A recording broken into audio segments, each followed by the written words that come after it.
Modern insanın en büyük sorularından biri bence ne izlesek? Her akşam ekran başına geçip bu soruyu kendimize soruyoruz ve bu sorunun bence en güncel cevabı TV Plus Genel Müdürü Gülçin Alıcı Gökçe'de. Apple TV'nin bütün film kataloğu Türkiye'de ilk kez ve sadece TV Plus'ta olacak 2026 yılı boyunca.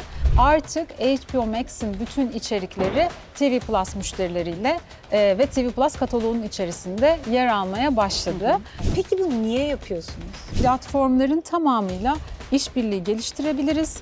Onların güçlü hikayelerini, sevilen hikayelerini alıp tek bir uygulamadan, ki o uygulamada TV Plus uygulaması üzerinden tek bir abonelikle müşterilerimize sunabiliriz. Neler Evet. izleyeceğiz 2026'da TV Plus'ta? Paramount'la yaptığımız bir işbirliği var. Bir de AMC ile yaptığımız bir işbirliği var. Universal'la yaptığımız işbirliklerinden de ilk kez ve sadece TV Plus'ta dediğimiz diziler geliyor olacak. La Liga ve Serie A'nın bütün maçlarını e-sport kanalları üzerinden TV Plus'ta izleyebiliyor müşterilerimiz. NBA maçlarını TV Plus'ta izleyebilirler.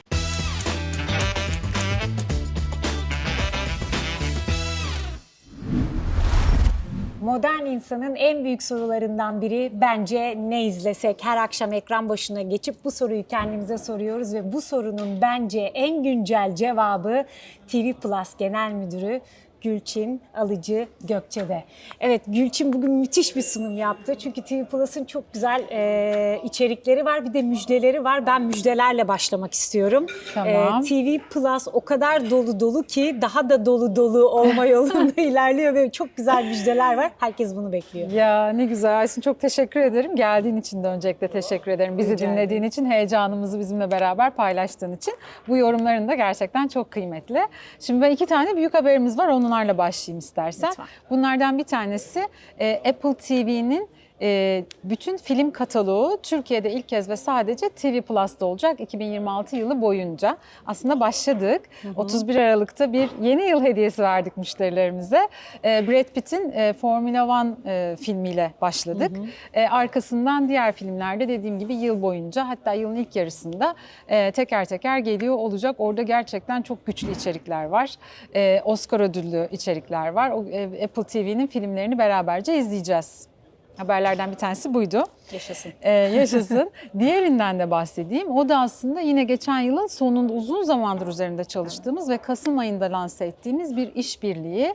Artık HBO Max'in bütün içerikleri TV Plus müşterileriyle ve TV Plus kataloğunun içerisinde yer almaya başladı. Bu ne anlama geliyor? Müşterilerin HBO Max'in güçlü kataloğunu, aynı zamanda bütün yeni yapımlarını vizyona girme tarihleriyle eş zamanlı olarak TV Plus'ta da HBO Max paketiyle beraber izleyebiliyor olacaklar. Dolayısıyla 2 ayrı uygulama yerine tek uygulama üzerinden de deneyimlerini kolaylaştırmayı, sadeleştirmeyi, bir miktarda aslında bir maliyet avantajı yaratmayı hedefliyoruz. Çünkü lansmanla beraber gerçekten çok avantajlı fiyatlarla müşterilerimizle buluşturuyoruz bu 2 uygulamayı. Evet. Yani biz TV Plus üzerinden hem Apple TV filmlerine ulaşabiliyoruz hem de HBO Max'in içeriklerine de ulaşabiliyoruz. Bu çok güzel haber. Üstelik fiyat avantajıyla müjdesini de veriyorsun. Evet. Peki bunu niye yapıyorsunuz? Biz bunu niye yapıyoruz? Bunlar sizin rakipleriniz değil mi? Bunlar bizim rakiplerimiz değil mi? Çok güzel sorular. Aslında ya bu tamamen bizim pazardaki gidişatı ve müşteri beklentilerini izlememiz, analiz etmemiz ve oradaki ihtiyaca cevap olabilecek çözümleri geliştirme motivasyonumuzla ortaya çıktı. Neden bahsediyorum? Aslında bir izleyici kitlesi var. Hepimiz onun karşısına geçiyoruz ve bizi seçmesini istiyoruz.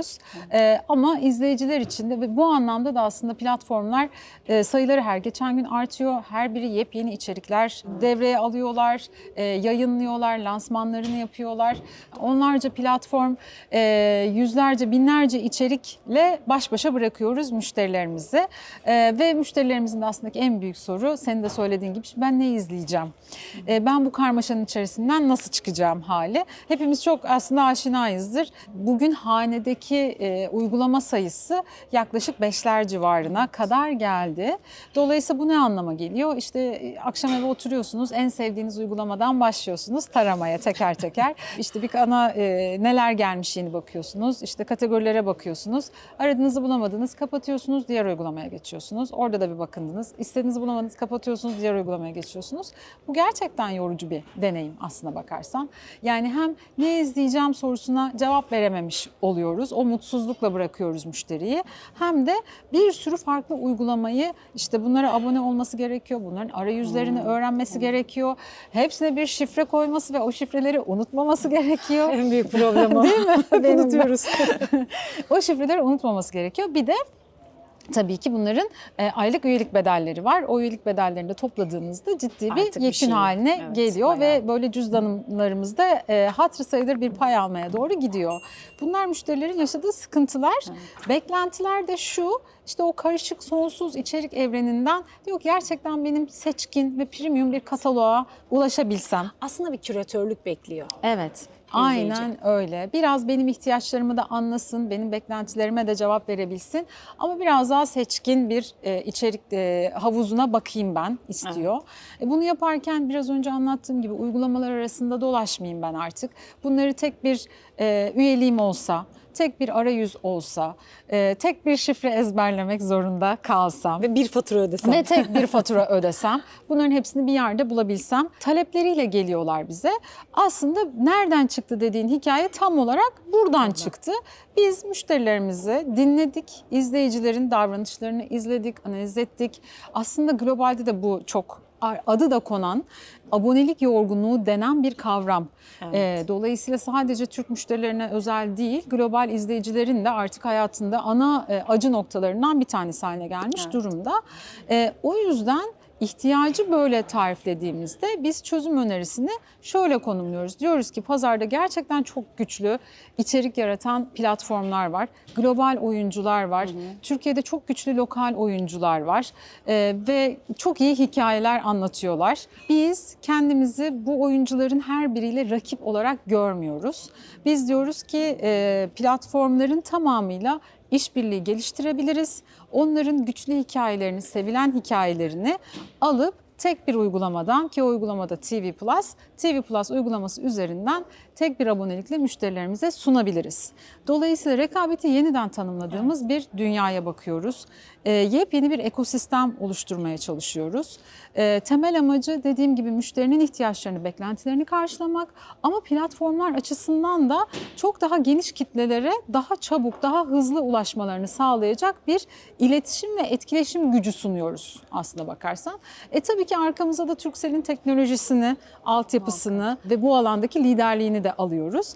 Bu resmi birleştirdiğinizde gerçekten anlamlı bir iş modeli ortaya çıkıyor. Biz de TV Plus olarak bu iş modelini geliştirmek adına 2 senedir çalışıyoruz. Bugün geldiğimiz nokta aslında anlattığım hikayelerin hepsi bu çalışmaların meyveleri. Evet. Bir çözüm paketiyle aslında Evet. geldiniz karşımıza. Biraz da rakipleri benim sevgili rakibim diye tanımlıyorsunuz bence bana Evet. geçen tarafı. Ve çok güzel çözüm ortaklığına doğru giden de aslında bir rekabet var. Çok mantıklı. Bu tüketici açısından olumlu bir gelişme. Tabii tüm bunlar çok güzel. Bu işbirlikleri, işte Apple Plus'ın filmleri, HBO Max'in içeriği falan pek çok izlenecek şey var. Kaliteli de bunların hepsi. Ama 2026 TV Plus açısından daha da farklı Neler geliyor. izleyeceğiz Evet, başka? neler Evet. izleyeceğiz Değil mi? 2026'da TV Plus'ta daha böyle bir gümbür gümbür geliş de var farklı izleyiciler için. Aynen öyle. Şimdi TV Plus bir hane ürünü. Dolayısıyla evdeki herkesin ihtiyacını, beklentisini karşılayacak, her dikeye cevap verecek çözümleri içerikleri içerisinde bulundurmayı önemsiyoruz. Öncelikle bunu söyleyeyim. Ondan sonra büyük haberlerden, yine lansmanlardan hareketle söyleyeyim. Apple TV'yi konuştuk, HBO Max'i konuştuk. Apple TV'nin filmleri geliyor dedik ama ilk gösterim diziler de gerçekten çok önemli. Bizim yine son 2 senedir hem Paramount'la yaptığımız bir işbirliği var. Tulsa King gibi, Lioness gibi, From gibi, Yellowstone da dahil olmak üzere birçok içeriği TV Plus'ta izledi müşterilerimiz. Onların yeni sezonları gelecek ve yeni sezonlarını izlemeye devam edecekler. Bir de AMC ile yaptığımız bir işbirliği var. AMC, Walking Dead'in bu zombiler evreninin. Biz Madrid'de beraberdik. Evet, seninle beraber çok keyifli bir lansmana da katılmıştık. Zombiler evreninin ev sahibi. Walking Dead'in spin-off'ları var. Bir tanesi Daryl Dixon, bizim beraber izlediğimiz Evet, lansmanını. beraber. Madrid'de Bir tanesi beraber. de aynen. Bir tanesi de Dead City. Onların yine Daryl Dixon'ın son sezonu gelecek. Dead City'nin de devam sezonu geliyor olacak. Yine Universal'la yaptığımız işbirliklerinden de İlk kez ve sadece TV Plus'ta dediğimiz diziler geliyor olacak. Onları da müşterilerimizle tanıştıracağız. Şunu söylemem lazım. İlk kez yayınlanan içerikler yeni müşterileri çekmek adına gerçekten çok kıymetli. Ama içerideki müşteriyi geldi TV Plus'la tanıştı. O ilişkiyi güçlendirmek, bağı güçlendirmek de gerekiyor. Muhakkak. İşte o noktada kataloglar işin içerisine giriyor. Yani dizinin bir sonraki bölümünü beklerken açtı TV Plus'ta ne izleyeceğim sorusuna en iyi, en kült içerikleri bulabileceği bir dünya sunmaya gayret ediyoruz.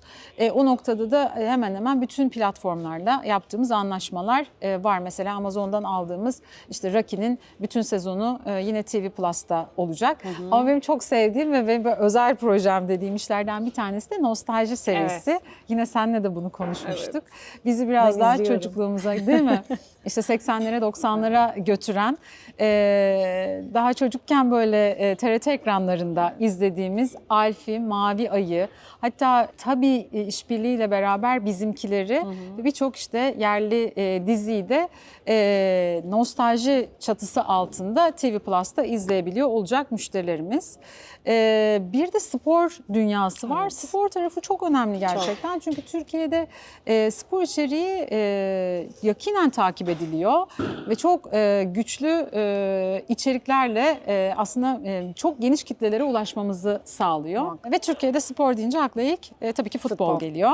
Futbolda işte La Liga ve Serie A'nın bütün maçlarını e-sport kanalları üzerinden TV Plus'ta izleyebiliyor müşterilerimiz. Ama futbol deyince futbolun zirvesi Şampiyonlar Ligi. Evet. Onu da söylemeden geçmemek lazım.